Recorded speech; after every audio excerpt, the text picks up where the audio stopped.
What if I told you that some of the most terrifying things don't happen in cities or abandoned buildings, but deep in the woods, where the fog rolls thick and the silence is suffocating? Tonight, we'll step into 3 chilling stories of people who wandered into forests shrouded in mystery, places where cabins rot, paths vanish, and voices echo through the mist. Prepare yourself, because once you enter the fog, there's no guarantee you'll come back the same. And now, let's begin with the first story. The air was thick with mist as Clara stepped onto the narrow path leading into the old woods. It was said the forest had a mind of its own, shifting and turning when you weren't looking, swallowing travelers whole. But Clara was not superstitious. She was there for a weekend of solitude to connect with nature, away from the noise of the city. As she walked deeper, the trees grew denser, their twisted branches clawing at the sky like gnarled fingers.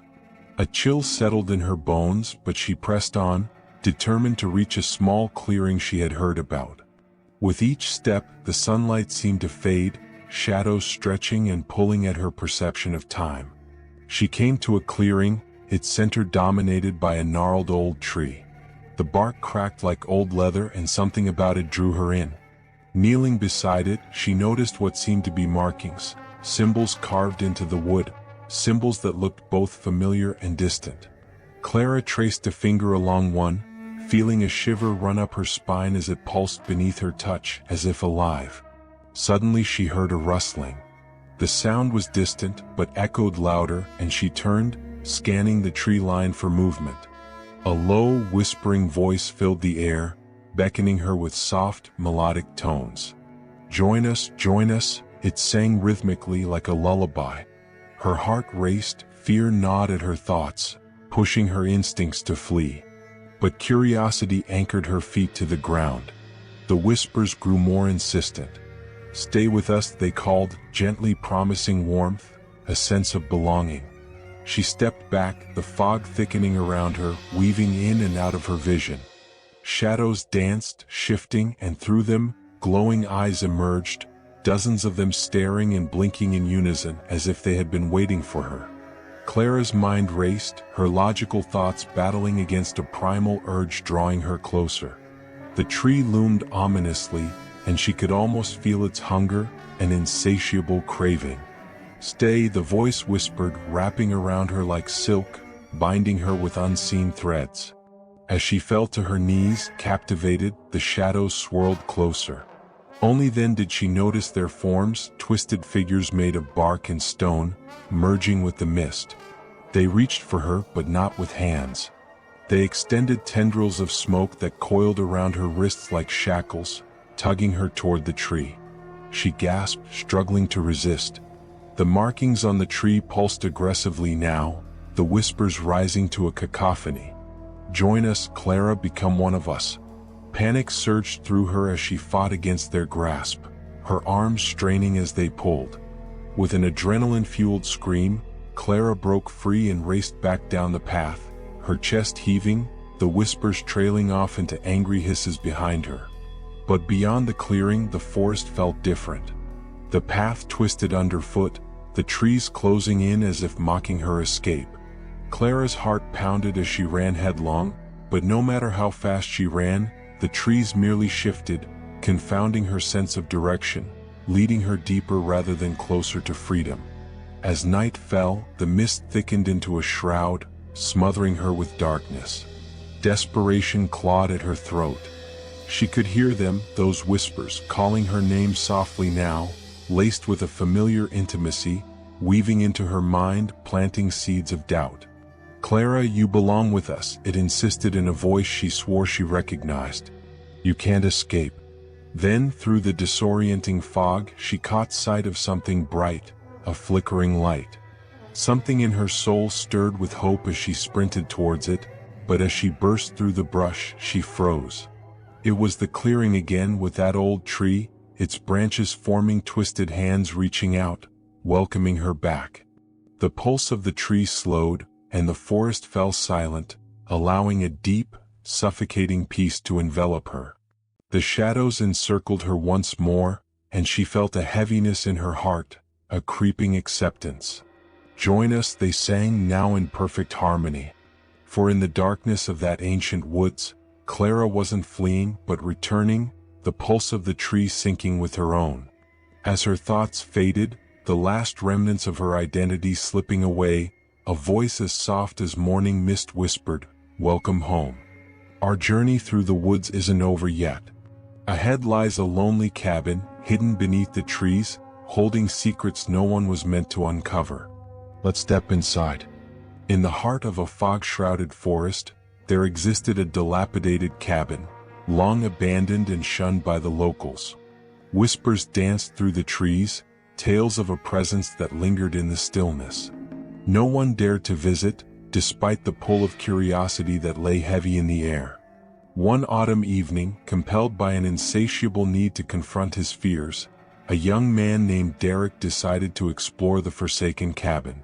As he approached, the brittle leaves crunched beneath his feet, each sound swallowed by the oppressive quiet. The moonlight struggled to pierce the thick fog, casting an eerie glow that painted the pitch-black shadows into a swirling dance of shapes. He felt a shiver snake down his spine, the air thick with foreboding. The cabin loomed before him, its wooden planks warped and covered in layers of moss, as if nature itself sought to reclaim the space. Pushing the creaking door open, he stepped inside. The gloom engulfed him and the stale air reeked of decay. His flashlight beam flickered, illuminating dust-covered furniture and darkened corners that seemed to breathe. Patterns of mildew spread across the walls, resembling lurking figures. Derek's heart raced, but he pressed on, a mix of dread and exhilaration propelling him deeper into the cabin's bowels. As he explored, he noticed a strange symbol carved into the floor, a circle surrounded by cryptic runes worn by time. The instinct to turn back clawed at him, but he felt magnetized by the bizarre etching suspended between fear and fascination. Moments passed, his heartbeat thudding loudly, echoing through the silence. When a sudden cold breeze swept through the room, it felt alive, intertwining with his very essence. Derek turned sharply toward the window, feeling a gaze pierce through the fog. For just a fleeting moment, he thought he saw a figure standing there, cloaked in shadows, its face obscured. Panic surged. Was he really alone? He backpedaled, eyes darting toward the exit, but the door slammed shut, echoing like thunder in the hushed space. He pounded on the door, adrenaline surging. But it wouldn't budge. The air thickened, pressing down on him like a weight. The flashlight flickered again, and in the dim light, surrounded by towering darkness, he could sense a shape coiling just beyond the reach of his vision, something watching, waiting. The room felt like it was swelling, squeezing him tighter until the walls cracked and whispered his name, a soft, taunting echo that made his skin crawl. Suddenly, Derek sprinted toward the corner, heart racing, desperate to escape. But something blocked his path, a wall of impenetrable darkness. He turned to look behind him, only to find the figure now closer, emerging from the shadows, draped in tattered cloth that flowed like smoke. Its face was obscured, but he could feel its eyes boring into him, filled with ancient malice. "Let me go," he shouted, voice trembling, backing away into the cold embrace of the wall. The figure did not move, but an awful dread churned in his stomach. It lifted a finger, pointing straight at him. Fear wrapped around him like a noose when he heard a voice, a low, chilling whisper that whispered fragments of his deepest, darkest fears, playing with his mind. "You can't escape yourself," it hissed, and with that the world spun. The walls melted into darkness, wrapping around him like a shroud until he could no longer discern where he began, and the darkness ended. The last thing he felt was a surge of weightlessness. Derek awoke outside the cabin, a cold sweat soaking his shirt. The panic from his dream echoed in his mind as he gazed back at the cabin, now the night sky twinkling innocently above. For a fleeting second, he felt a wave of relief wash over him. But in the silence of the woods, he heard it, a soft, familiar whisper riding the wind. "You can't escape yourself." He froze, the realization slamming into him like an icy wave. Turning abruptly, he stumbled away, only to find that every path led back to the cabin. The cabin was no longer abandoned in whispers. It was alive, watching him, waiting for the moment he would slip back inside, breaking like glass on the edge of an endless night. And now we reach the final tale of the night.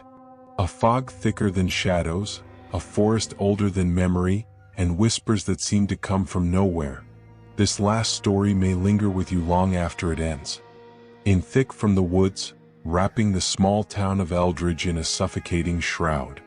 A dusting of twilight settled over the streets, as street lamps flickered uncertainly, casting weary shadows that seemed to whisper secrets. Jennifer, a newcomer, had always found comfort in solitude, but now, a chill crawled along her spine, men urging her to lock her doors tightly against the encroaching night. She adjusted the collar of her jacket and stepped outside, cool air biting at her skin. The woods loomed ominously at the edge of town, dark silhouettes of ancient trees standing sentinel. She glanced at the path leading into the heart of the forest, where tales of lost wanderers echoed in hushed tones.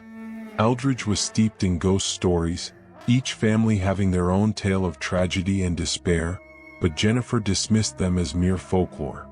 As she made her way to the local diner for a warm meal, the fog thickened around her ankles, swirling like restless spirits. The air felt alive, charged as if something was watching. A shudder traversed her body, and she quickened her pace, the comforting glow of the diner barely visible in the distance. Inside, the walls were lined with faded photographs, their faces frozen in time, their eyes following her movements. The few patrons, a pair of old men and a solitary woman, sat in silence, avoiding her gaze. She ordered a coffee, trying to shake the feeling of being an intruder in this strange place. But the waitress, with her hollow eyes and weary smile, leaned in close and whispered, "Stay away from the woods." Jennifer's heart raced. "What?" she asked, but the waitress simply moved away as if the question did not merit an answer. With each sip of coffee, the unsettling atmosphere thickened, and her mind reeled with curiosity and dread. As she managed small talk with the men, they shifted uneasily. "You'll learn," one murmured, looking toward the window. "The woods take things and sometimes give them back."